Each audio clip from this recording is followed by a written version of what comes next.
The stars looked down coldly upon a planet's chill night side. Below, an icy wind blew across a hillside, sending waves through the grass-like vegetation covering its gentle slopes. A creature, looking for all the universe like a common terrestrial rabbit, but for its 3 ears, crouched and shivered as this same wind ruffled the fur upon its back, blowing against the nap and forcing its icy fingers down towards the skin. The creature looked up furtively at the motionless, pinpricked sky, and its nose twitched in anticipation of danger. Just then, the wind changed direction, and the animal's central ear became erect in a position of alertness. Its body quivered and hummed, a harp-string in resonance with some faintly heard sound. The creature ran from that hill then, ran as if its life depended upon it, its bouncing rear growing ever smaller as it receded. Just before anyone atop that hill would have lost sight of it through mere distance alone, the creature vanished under a line of thick, bushy plants. Back on that hillside, so recently vacated, had anyone been there to hear, the sound would have been clear to them now. It was the sound of laughter. The switching of the wind distorted, muffled, amplified, and threw the sound, but could not silence it. What had started as a single voice, a lone clarion call of insane mirth, now became two. Two similarly affected beings, laughing as men might laugh at children, if those men were psychotic and the children on fire. And yet there was nobody to be seen on that hill. Two voices became three. 3 instruments joined in a symphony of insanity, rising and rising all the time, until the sky itself seemed to echo back the sound. And still they laughed.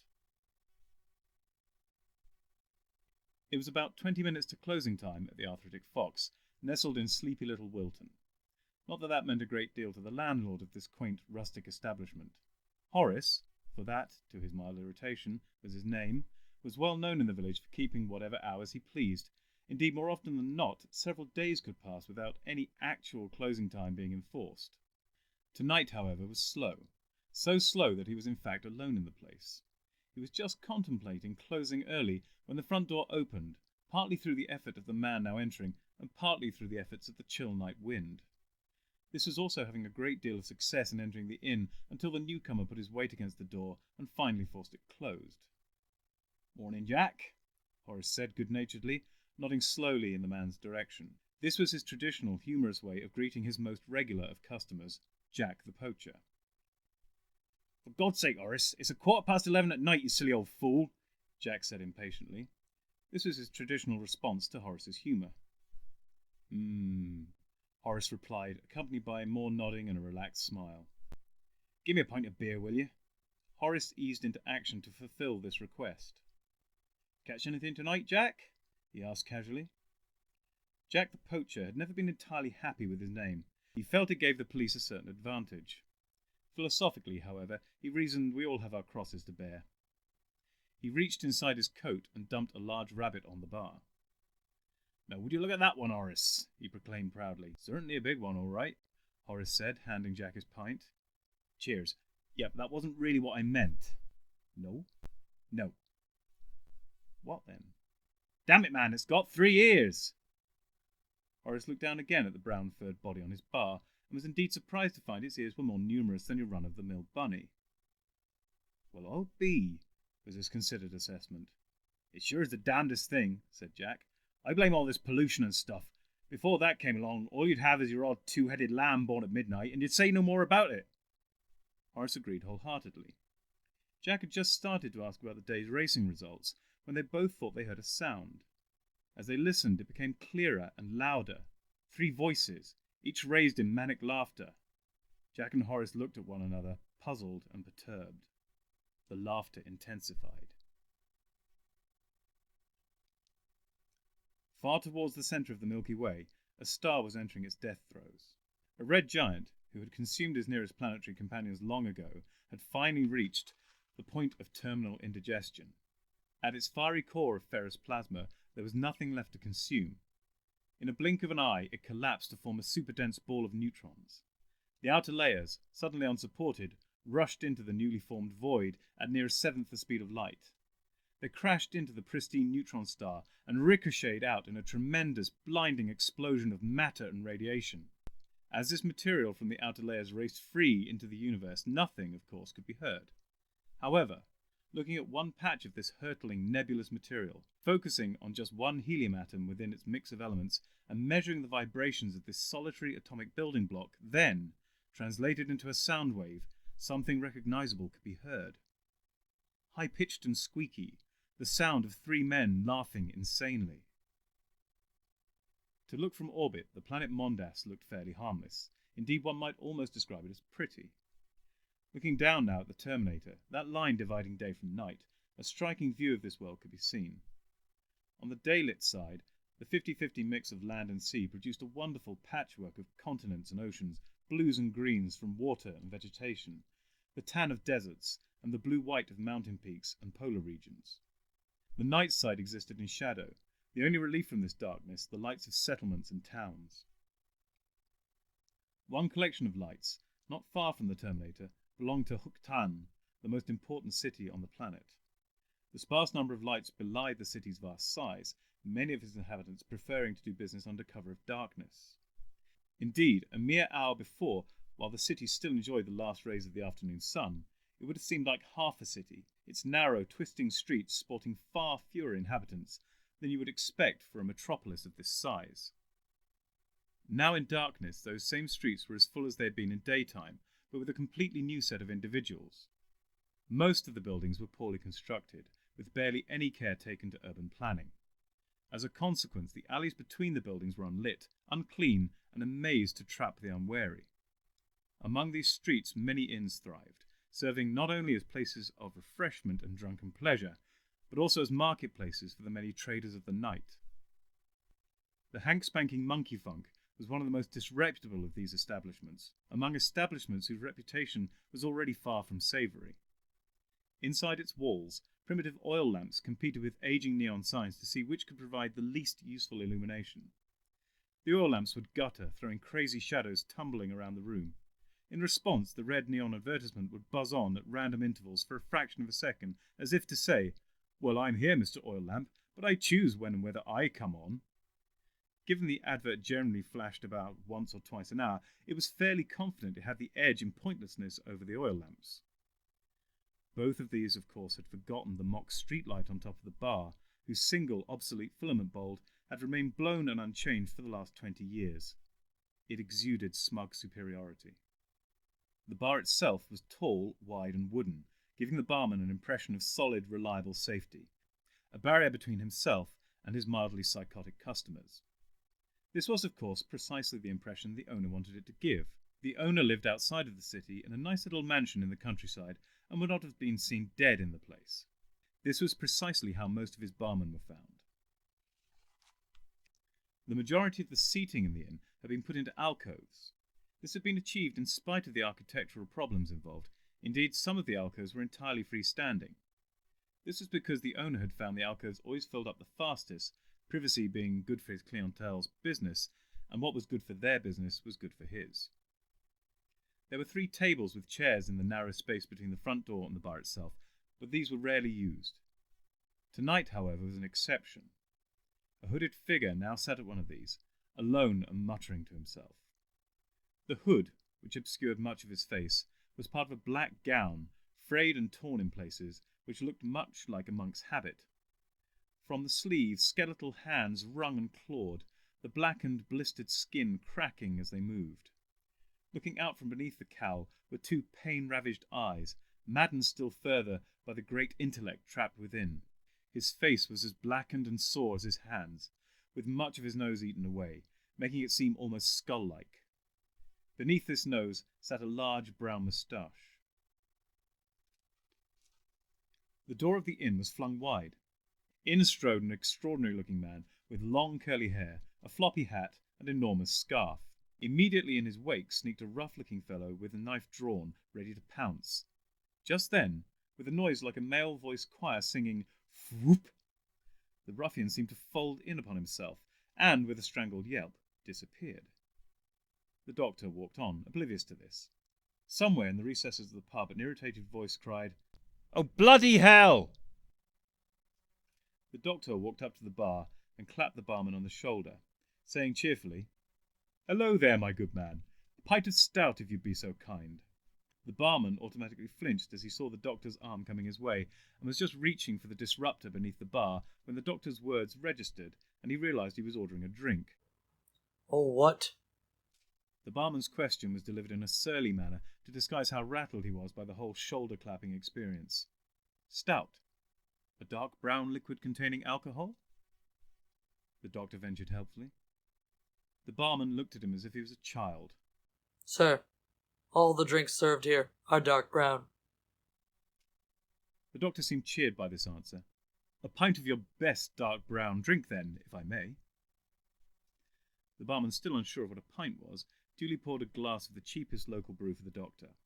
The doctor turned away from the bar with the drink when his attention was caught by a loud cough from the barman. "Doesn't sir usually pay for his drinks?" The barman said with heavy sarcasm. The doctor thought for a moment. "Well, actually, now you come to mention it..."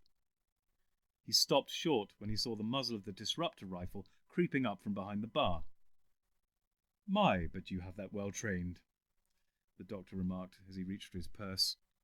He handed him a gold coin which was obviously off-world, and which was also worth more than the bar itself. The doctor took his drink and sat opposite the cowled man. He was currently playing with the melted wax taken from a candle on his table, rubbing it into the back of his left hand. He then flexed the hand. There was a sharp intake of breath, followed by a sigh of defeat. He looked up now at the doctor. "Stranger," he hissed, "you have chosen well to sit here, for you may learn much that you may profit by." "Really?" the doctor replied excitedly. "You see, to be a prophet would be extremely useful to me in my line of work. I never really know what's going to happen next." The cowled man looked at the doctor in silence for a moment. Then he decided that he could not understand the stranger and continued with his own line of discourse. "Have you ever considered the possibilities of interspecies fusion?" he croaked, staring intently at the doctor. "Well," the doctor said slyly, "some of my companions have formed some fairly fetching outfits." Again the cowled figure looked nonplussed for a second or two. "Consider, if you will," he continued, "the potential of, say, a fusion of baboon and kangaroo. The marsupial fierceness of the kangaroo's head, coupled with the thrusting power of the baboon's hindquarters. Think, man, think! Imagine the terror just one of these could cause. Now imagine 1,000, 10,000 of these creatures. An army at my beck and call. Power beyond your feeble imagination." As the hooded man finished, his hands clawed skywards in exultation, clutching and grasping, flakes of skin falling onto his upturned face. The doctor looked disinterested and made to finish his pint and leave. "Fascinating as this is, I feel there are other things afoot in which I should be involved," he said. "Wait!" the dark being hissed, grabbing the doctor's wrist in a vice-like grip. "I have already had some small measure of success," he rasped painfully. "Only this evening I sold my prototype piranha frogs to a gentleman in dark glasses. Imagine the ferocious gnashing teeth of the piranha coupled with the thrusting power of the frog's hindquarters. Would you call me mad now, sir?" The doctor pulled himself free. To do so would be pointless in the extreme. "I wish you the best of luck in your endeavours, but now I must bid you adieu." With that he doffed his hat and headed towards the door. The door was partially open, and when the doctor reached it, he pulled it the rest of the way and made his exit into the night beyond. As he did so, the bucket perched on top of the door tipped over, spilling its contents onto the hapless working girl sitting at the table behind that door. She screamed as, leaping and tearing, the piranha frogs devoured her entirely. Then they asphyxiated. A wordless howl of frustration came from one dingy corner of the pub, which was closely followed by a man with dark, slightly greying hair and a goatee beard, dressed in a high-collared, black-spangled gown. He also sported a pair of Ray-Bans. He sat down in the chair only recently vacated by the doctor, leant across the table, and grasped the cowled figure by the shoulders. "Do you know who that was?" the man snarled through clenched teeth. The mustachioed creature recognized him as the purchaser of the piranha frogs. "Who?" was the hissed reply. Yes! What? The doctor, you senile old fool! The man in the Polaroids cried, shaking the other violently to emphasize his point. A shower of blackened flakes fell from the hooded man's juddering body. I see. He replied shakily. So you can stop assaulting me now? The bearded man stopped and removed his hands from the other's shoulders. The cowled figure raised a blackened hand and toyed with his bushy brown moustache. And why should this fact mean anything to me? The bearded man tore off his glasses to reveal his face. Because I am you! He announced dramatically. Pleased to meet you, Hugh. I am known as Stramia. The other replied. Oh, for God's sake, let me give you a clue. I'm known as Mr. Eats. The bearded man spoke as if to a child. Hugh Eats? The cowled figure hissed politely. No! The bearded man yelled. He leant across the table once more and with a swift yank pulled the cowled figure's moustache off. A large portion of the blackened top lip remained glued to it. I am the master! The bearded master cried. You are the master! We are the master! Shh! The cowled master hissed, grabbing back his moustache and replacing it on his face. With no glue to hand, he was forced to hold it in place. Put your glasses back on. The cowled master continued. We must remain incognito. The bearded master sighed, but did as requested, replacing his glasses. Do you now understand? He asked the cowled master. How can you be me? The cowled master ventured through his broken lips.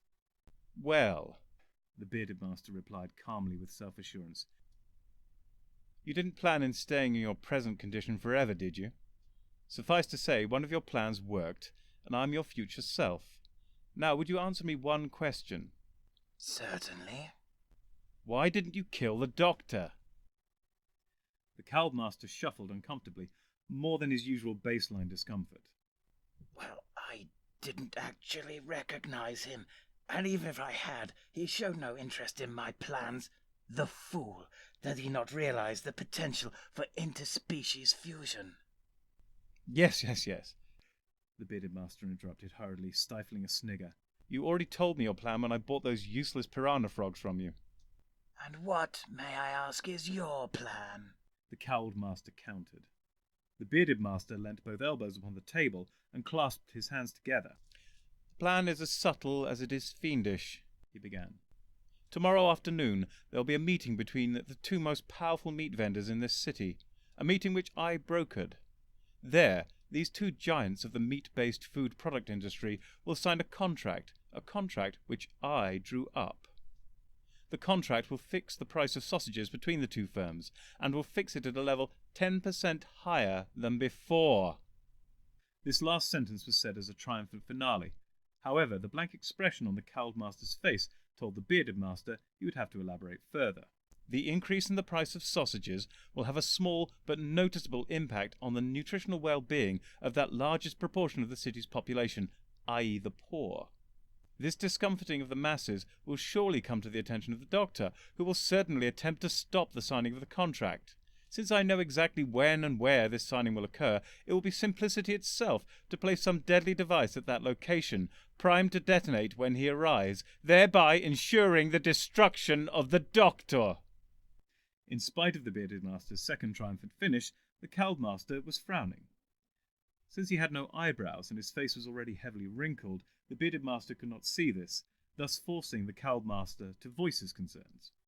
And how exactly He asked. will the doctor's death benefit you?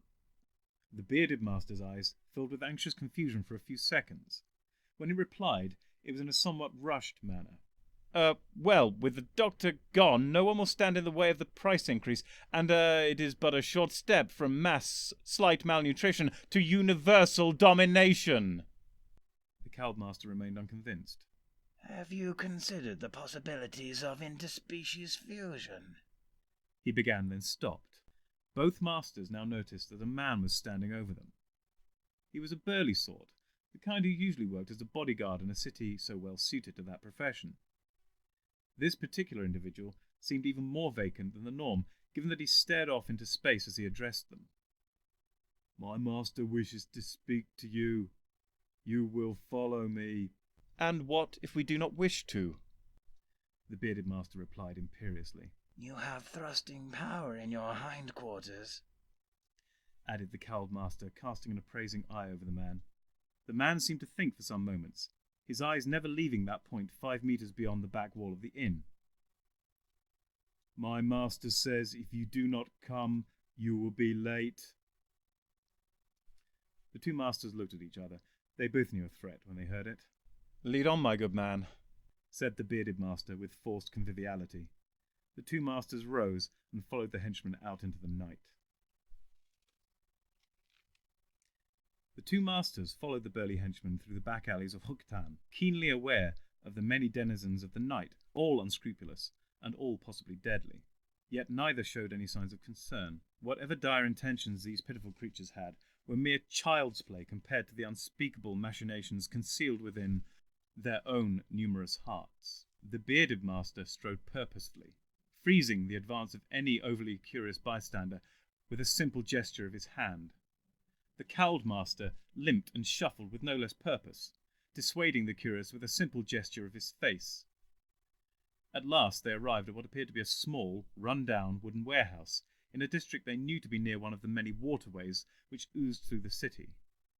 The bearded master sensed an unwholesome, inky blackness creeping upon him, swallowing all that was good or joyous or born of light. He could practically smell the evil as if filling his nostrils, threatening to overwhelm even he, usually inviolate in his own Machiavellian majesty. The realization dawned that the cowled master had silently shuffled up close to him, invading his peripheral vision as well as his other senses. It could also be the nearby river, he reasoned. The bearded master took a step or two away from his cowled counterpart. He was about to demand an explanation from their guide when a loud yet languid voice exuded from beyond the warehouse doors. "Enter." The henchman opened the door, and together they did as instructed. The warehouse was almost entirely empty, save for the dim illumination afforded by 2 rows of guttering, anachronistic, and dangerous, flaming torches. At the end of this aisle, demarcated by these fire hazards, sat a man on an enormous ornate throne of ebony, inlaid with intricate designs of obsidian and gold. The man was relaxed, his arms draped lazily over those of the great chair. His attire was not exactly kingly, but spoke of power. A black frock coat and suit, with a modest standing collar. This collar, in turn, helped frame the face of a man in appearance a little older than, say, the bearded master, with hair of black but heavily streaked with iron grey. He also sported a large goatee beard and moustache. But it was the eyes, those intense, penetrating eyes of unbridled power, which wrenched the attention of all. "Ah, gentlemen, at last you have arrived," he announced. "Henchman," he continued. "my thanks. You may take the rest of the life off." With that, the henchman collapsed to the floor, unbreathing. "Who are you?" It was the bearded master who now spoke. "You seem familiar somehow. Have we exchanged pleasantries at an alms fair, perhaps?" The seated stranger threw back his head and roared with laughter, suddenly startlingly animated. "Of course. I had forgotten my disguise. My apologies." With that, he reached up and grabbed his black goatee beard, and with a flourish ripped it free to reveal a black goatee beard. "Behold!" he cried triumphantly. The bearded master gasped. "It's you!" "You mean you?" The stranger countered with a smile. You must be a very common name in these parts, hissed the cowled master. At this, the bearded master and the stranger both turned to regard the cowled master with the exact same look of contempt. Beyond this shared glance, their faces also bore other similarities, and yet were clearly those of different men. Still, dimly confused signs of recognition began to show upon the cowled master's blackened and flaking visage. Unfortunately, due to the disfigurement, his expressions were not easily read. The stranger rose from his throne and strode down the 3 steps from the footrest. He swept towards the cowled master, who took a step backwards in spite of himself. "I am the first master," the stranger said, thumbing his chest with some irritation. He stopped just in front of the cowled master. You The first master continued, pointing to the cowled figure. are the second master. He who came after me. Gallifrey helped me. The first master now jerked his thumb towards the bearded master. And he is the third master who came after you. A sartorial improvement at the very least. The second master's eyes widened in comprehension and shock, causing much of his forehead to shower to the floor. We are the master! He rasped triumphantly. Exactly. The first and third masters said patronizingly and simultaneously. They then glanced at each other awkwardly. The third master broke this by gesturing for the first master to continue. Come, we have much to discuss. Come where? Asked the third master. The throne is a door. The third master nodded his understanding. This was not shared by the second master. I hope you flushed, he hissed. The first and third masters simply stared at him for a moment. Then the first master reached into his pocket and withdrew a small plastic device with a single button. He pressed it, and a small, hitherto unseen LED in the right arm of the throne flashed twice, accompanied by 2 beeps. The entire centre of the throne seemed to crack open and fold in upon itself, revealing a rectangle of pure, blinding light. Silently, the first master walked into the light and was consumed. The others followed. The first master led the others into the pristine whiteness of his main console room. He strode purposefully to the centre of the chamber and touched a lever on one of the panels there. The doors whirred shut, and the first master turned to watch with pride their efficient gliding action, the eyes of the other 2 following his. As the doors completed their motion, his attention was caught by something unusual and out of place. He noticed the normally unbroken purity of the white floor was now defiled by a trail starting at the now closed doors. With annoyance barely concealed, he noted that the trail appeared to consist of small black fragments or flakes. Tracing these, he found the trail ended at the feet of the second master. The first master brushed his irritation aside, regarding it as insignificant in comparison to the importance of his plans. In spite of this keen sense of proportion, he still allowed himself to succumb to pride as he moved to demonstrate a new addition to his TARDIS. Reaching once more towards the main console, he picked up a black rectangular object, slightly longer than his hand. Gentlemen, he said, cocking his head to address his companions directly. Observe. He pressed a button on the device, while the others waited in anticipation. On the floor, near the wall they were facing, 3 panels slid open. 2 of these were about half a metre on their front side, while half that size deep. Between these 2 holes lay a third as deep as the others, but 5 times wider. From these holes rose 3 ominous objects of terrifying simplicity. The 2 smaller holes allowed 2 entirely black cuboids to ease into place. From the third hole, rising slowly into position with eerie grace, came a circle of bottomless midnight black, 2.5 meters in diameter, supported on a plinth made from a matching black material. This plinth itself, rising 1.5 meters from the floor, was entirely featureless like every other part of the device, save for 4 silver letters in the top right-hand corner, S, O, N, and Y. I asked for it in matching white. The first master said with an air of wistful regret. But while the electronics manufacturers of this planet may be highly efficient, they are uncompromising their aesthetics. Besides which, this was the last one they had. As he spoke, he set the remote control back down upon the main console. The second master reached out a cracked and clawed hand and idly picked it up. But what is it? The third master asked with some impatience. Patience, my friend. All will be revealed in good time. The first master replied soothingly, folding his arms across his chest. The third master looked at him in a puzzled way. The first master continued to smile knowingly. The third master looked at the second master. The second master looked at the third master, then across to the first master. The first master's knowing smile had taken on a somewhat fixed appearance by now, as he looked first at the second master, then returned to the third master. The machine, he continued with a slight cough, is a spatial temporal observational device. "Play that funky music, white boy!" blared the 2 cuboids suddenly and loudly. The third master jumped, Clapping his hands to his ears, the second master's eyes darted about as he looked alternately fearful then embarrassed, his finger still pointing to the button on the remote that he had just pressed. The first master, his composure slipping partially as he snatched the remote back, allowed a snarl to begin to form upon his lips before restoring both his serene expression and silence. "Sorry," hissed the second master. The first master's smile was a little frosty as he stated, "That is one of the additional features." He turned coolly to face the great black circle and pressed another control. Instantly a scene appeared before them. It was night on a windswept hillside. Below them they could see a nervous-looking bunny rabbit with 3 ears. The second master pushed forward, gripping the edge of the plinth with blackened talons, his eyes aflame with excitement. "Look!" he rasped, pointing towards the creature. Seemingly in response to his utterance, the rabbit bolted down the hill. The second master continued to keep his gaze fixed upon the receding animal.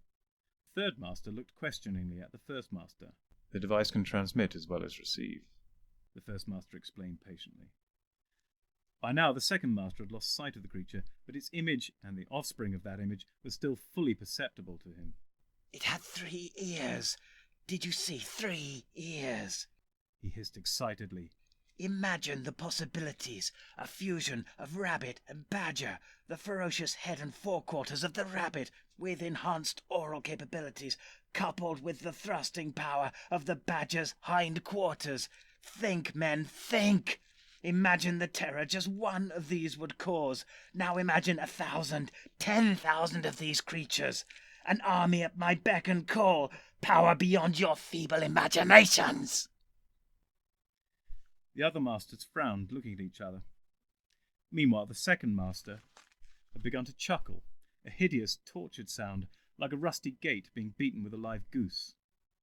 The third master, struck by the ludicrous nature of the second master's plan, began to laugh also. The first master looked at both his future selves, and, shaking his head, began to chuckle ruefully. "Let me show you a different location. I want you to see just how fine the controls are. I'm going to alter the temporal and spatial coordinates by just the smallest fraction." The scene changed, and what they saw confirmed the second and third master's suspicion that the planet they were looking at was in fact Earth in the latter half of the 20th century.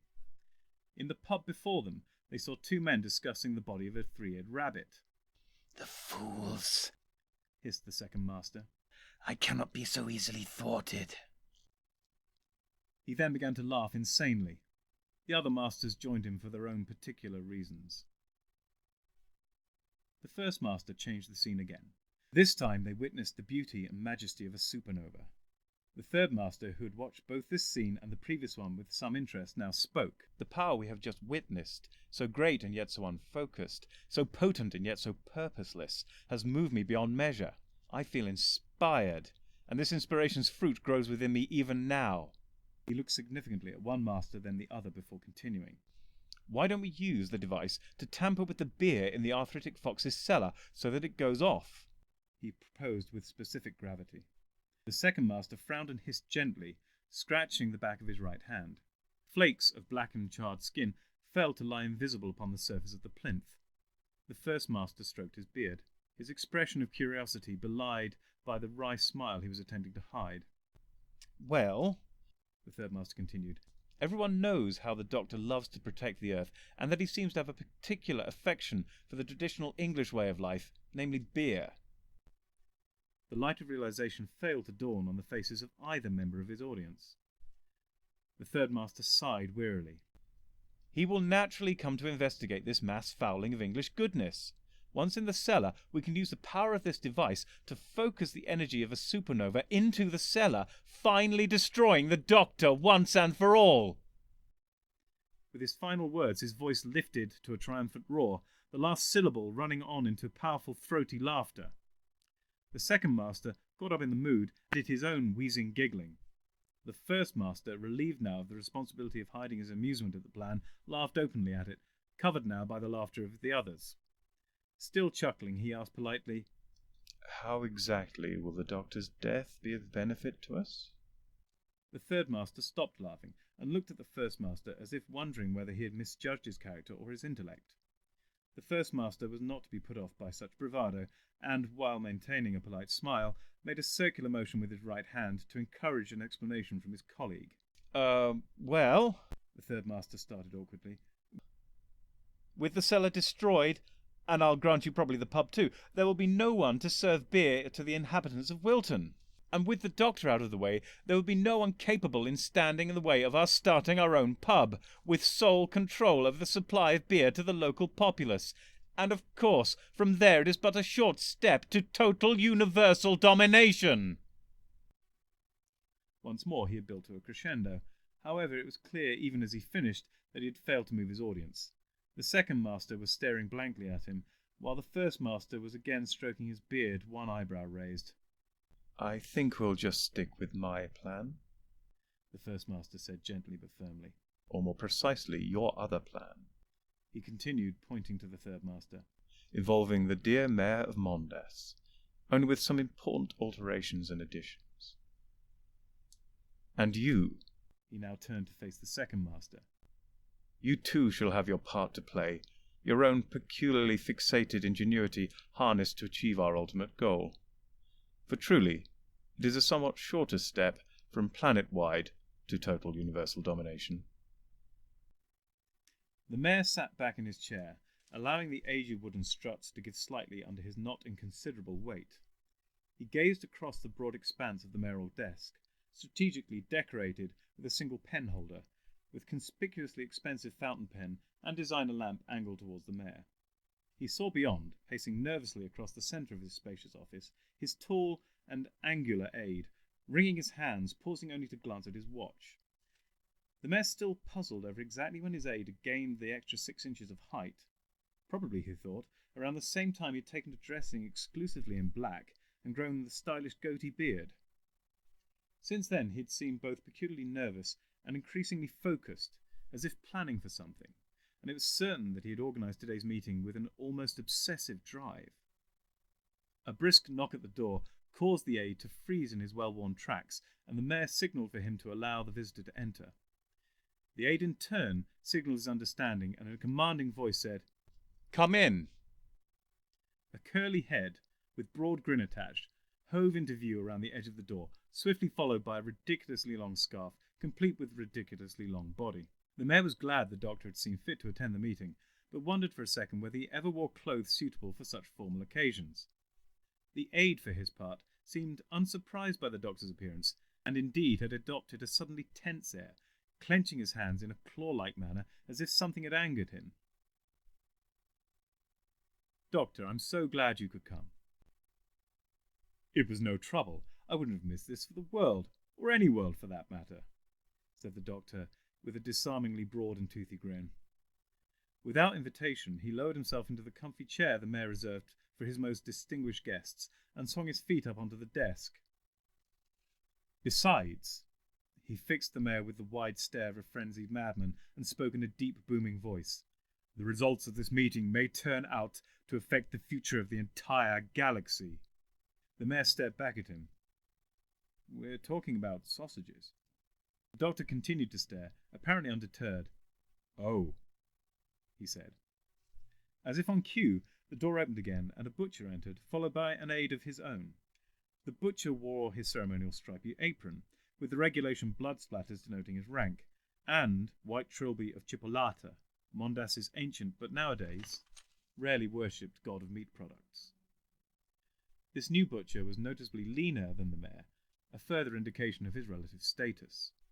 The scarcity of Mondasian meat was such that only the richest butchers could afford to buy enough to eat their fill as well as make a profit.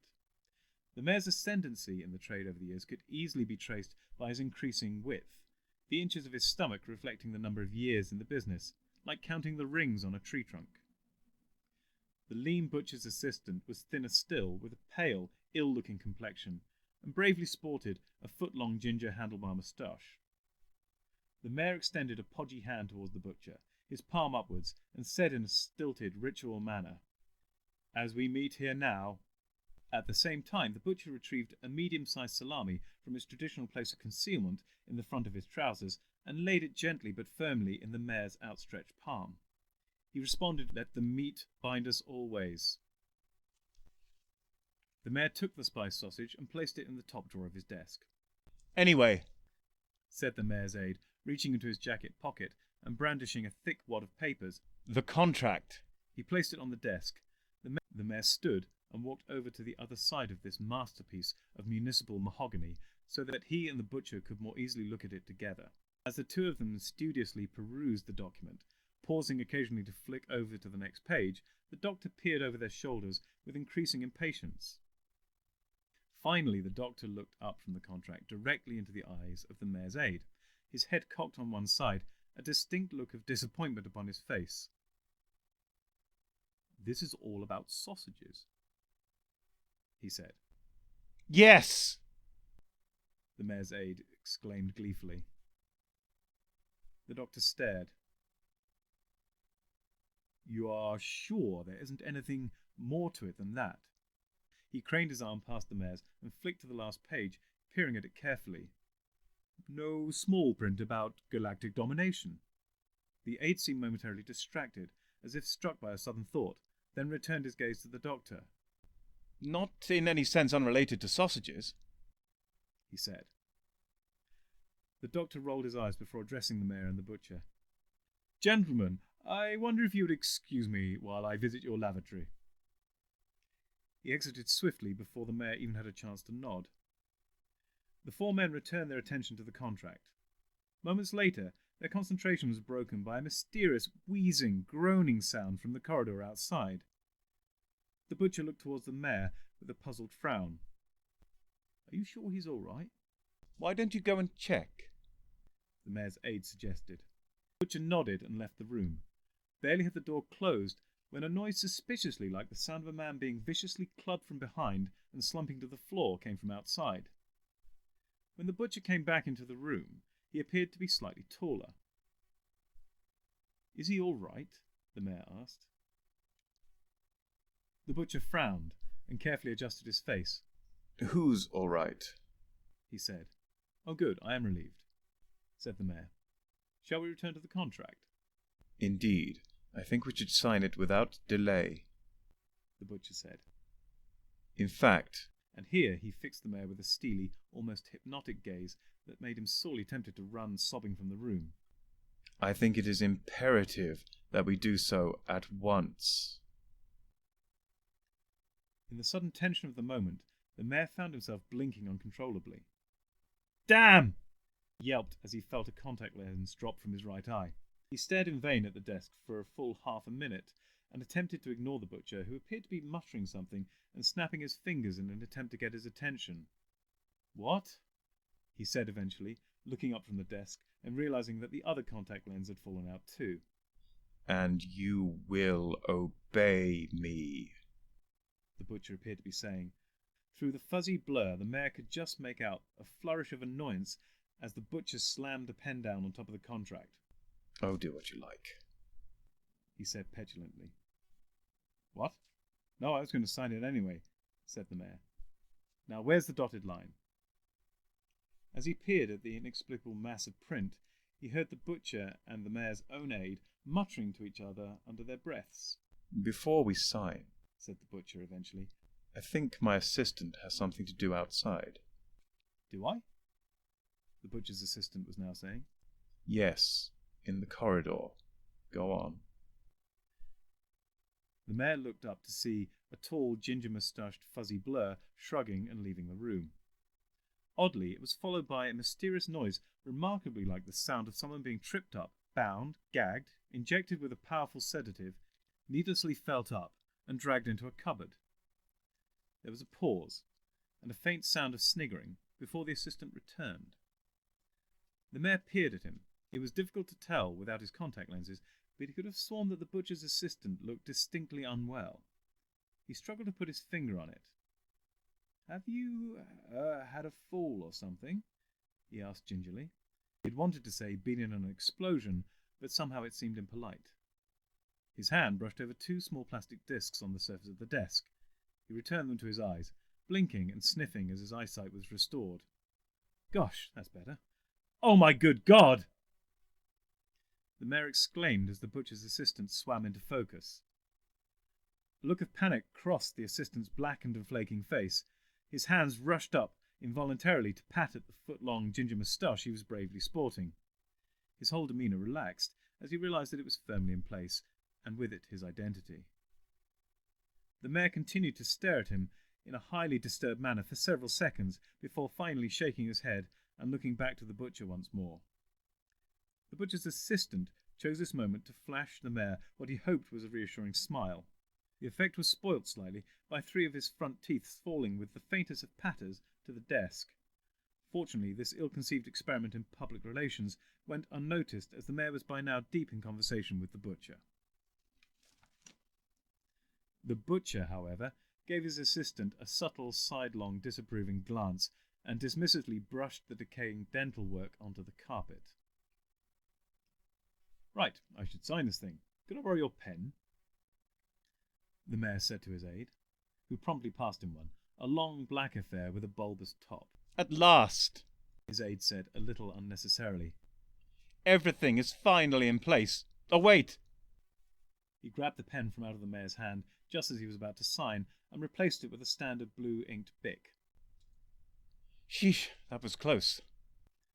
The mayor signed the contract with a flourish and then thought better of it and put his name instead. There was a sudden stillness in the room. The mayor felt somewhere deep within his soul that something momentous, life-changing had just passed, and he could feel a vibration of energy in the air. He thought he could also detect a slight hum coming from his desk. This change in atmosphere was further emphasized by the 3 others in the room suddenly arranging themselves to stand shoulder to shoulder on the opposite side of the desk. They each seemed to increase in stature as they pulled themselves up to their full height. The mayor's assistant and the butcher with an easy air of authority, the butcher's assistant with a faint cracking sound. "Oh, my dear mayor, you have been so naive," said the aide. With that, the butcher, standing in the middle of the 3, grabbed his nose and with a theatrical flourish pulled his face clean off. The mayor looked up in horror at his own face. "Oh, I wanted to do that." The aide whined petulantly before pulling off his black goatee beard to reveal, predictably, another black goatee beard. The first master, still wearing the replica of the mayor's face, shook his head in disgust and sighed heavily. He consoled himself with the thought that nothing else could undermine the grandeur of his own revelation. Just at that moment, however, the butcher's assistant whipped off the foot-long ginger moustache with careless abandon and cried, Ta-da! The mayor was stunned, his mouth agape, as his eyes rolled upwards to peer at the single ginger eyebrow he had suddenly acquired. Undeterred, the first master gave an evil smile. "Regrettably, sir, it appears we have no further use for you, and—" he added apparently as an afterthought as he plucked the mayoral staff from the desk. "the psionic harmonizer is mine. Now release the creatures." The second master, who had appeared to be in some discomfort for the last few moments, fumbled under his cloak and revealed an unreasonably large sack. Something inside it appeared to be struggling violently. Have you ever considered the potential of interspecies fusion? He demanded of the mayor, just as around a dozen angry-looking cobra sloths leapt from the bag, propelled by the powerful thrusting hindquarters of the cobra, and devoured the mayor in an instant, robbing him forever of the opportunity to reply. The 3 masters stood in silence for a while as the ferocious front ends of the sloths nibbled and burped their way through the remains of the mayor of Mondas. That went quite well, didn't it?" The third master said, seemingly almost disappointed. "I thought perhaps someone might try and stop us." "There is one final problem," said the first master. "Didn't you have some device planted here to destroy the doctor?" "Oh, bugger!" the third master exclaimed. Meanwhile, the dozen hungry cobra sloths had finished their meal, and the first master started to realize they had another final problem. The desk chose that moment to turn itself into a very small, highly localized black hole. This deadly device had the unusually fortuitous effect of sucking all the cobra sloths into a single infinitesimally small point, killing them instantly. Its job done, the black hole desk then evaporated conveniently out of existence. There was another moment of awkward silence. That appears to have dealt with that. Yes, said the third master. Our plans have, totally succeeded. All three masters frowned, as together they experienced the totally unfamiliar sensation of victory. One of them coughed. Nervously, as if expecting at any moment to find their plans come to naught, they shuffled over to a balcony at the side of the room overlooking the city. As the sun rose over the sprawling metropolis, all the denizens of the night still living were making their weary way home to bed. The three masters glanced at each other again, and all found themselves gripped by a curious tugging at the corner of their mouths. One by one, they began to giggle, then chuckle, then guffaw with insane, maniacal laughter. This carried on for several hours, and then several more hours, before it finally paused for a brief moment. Then began again.